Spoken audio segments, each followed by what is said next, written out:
Ladies and gentlemen, please join me in a great honor in welcoming the Governor of Maryland, Mr. Martin O'Malley.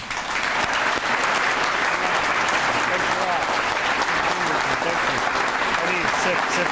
Thank you. Thanks. Please sit. Thank you. Thank you very, very much. It is great to be with you. Turn to your neighbor and tell him it's a great day in Charles County. Go ahead.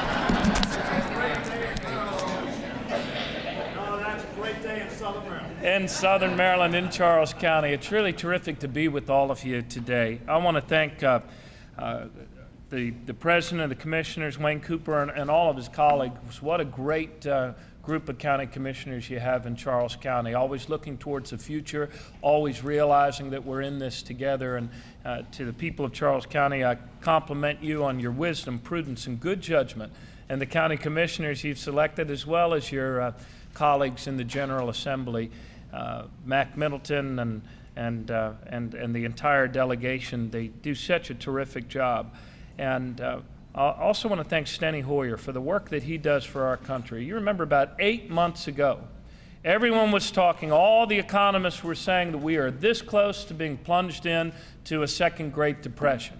Now they're all debating about how quickly we are going to see the full effects of recovery.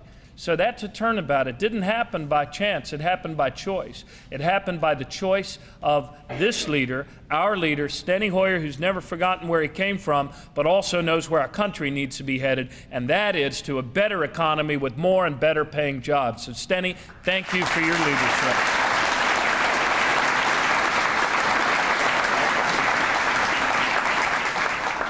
But I really want to thank American Community Properties Trust, ACPT, their CEO, Steve Grizzell, and the Vice President, Craig Renner. And thank you for giving me the opportunity to be with you today. The article in the Post said, well, even though the state isn't putting money in, O'Malley, the governor's going to come and he's going to talk. You know, why is that? Well, I'll tell you why that is. And Majority Leader Hoyer said it very well. But today's a great day not only for Charles County, it's not only a great day for Southern Maryland, it's a great day for Maryland. And it's because of your vision, Steve, and your leadership, and what this development here in St. Charles represents for the future of our state, for the future of our nation, and the future of our planet. And you know what? They are all connected. And one of the words I keep hearing everywhere I go in our great state, in large groups and small, is that word connections.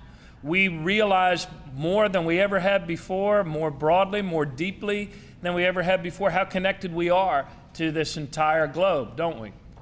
None of us is so clever that we can protect our county, our state, our city from a global recession. We're all connected. None of us is so clever that we can pull the sheets over our heads and say that we don't want to participate in this thing called climate change. We're all in this together. We're all connected. And in the same way that our connections give us reason for some anxiety, they should also give us reason for great hope. Because it's really in a strengthening and a deepening and an actualization of the connections that we are going to create better days, not just for ourselves, but for our children and our children's children, which is what this day is all about. You know, throughout our revolutionary history, from the days of General Smallwood, we've always seen ourselves as that one star in the center, that center state, that middle state, that state around which the other states rally. You see it on the Calpin's flag that very well might have flown over them at the Battle of Long Island. And it's in these times of great adversity that Marylanders actually rise and show what we're made of because of our understanding of the connections. In our state, in the face of economic adversity, we don't make excuses, we make progress. We are focused on the new ideas, like the new ideas that are coming together in St. Charles. We are focused on the new ideas that create the new jobs for the future. And that's why I'm here today. It's because of Maryland's innovative economy requires leadership, and that's what today's exciting vision and announcement is all about.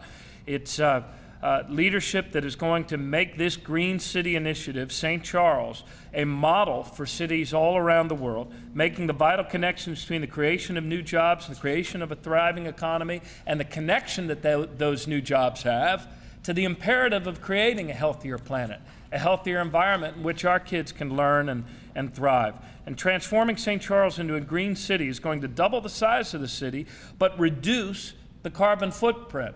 Exactly what we're striving for in a state that is smart, that is green, and that is also growing.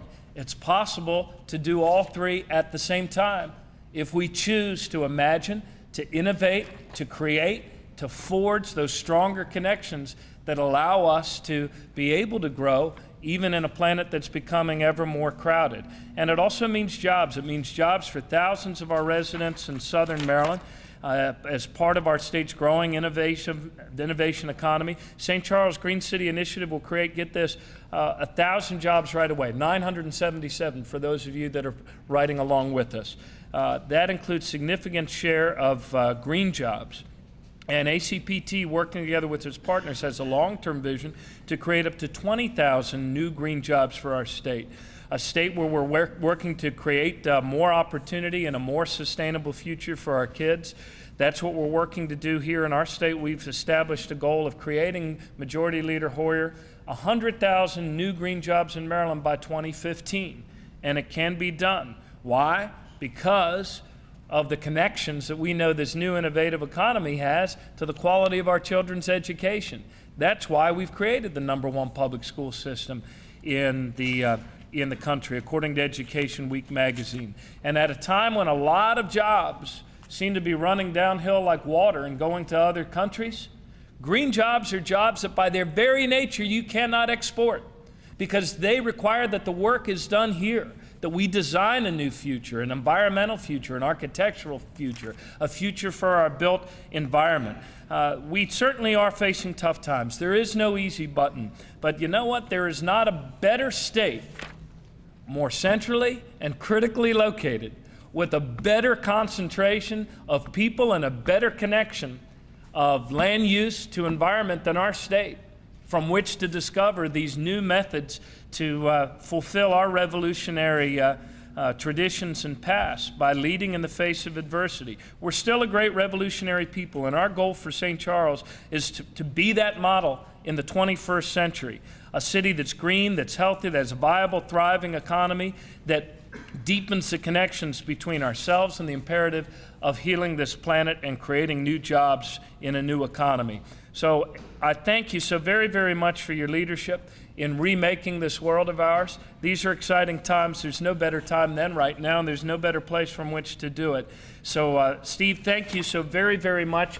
And I look forward to bragging about this project all around the state.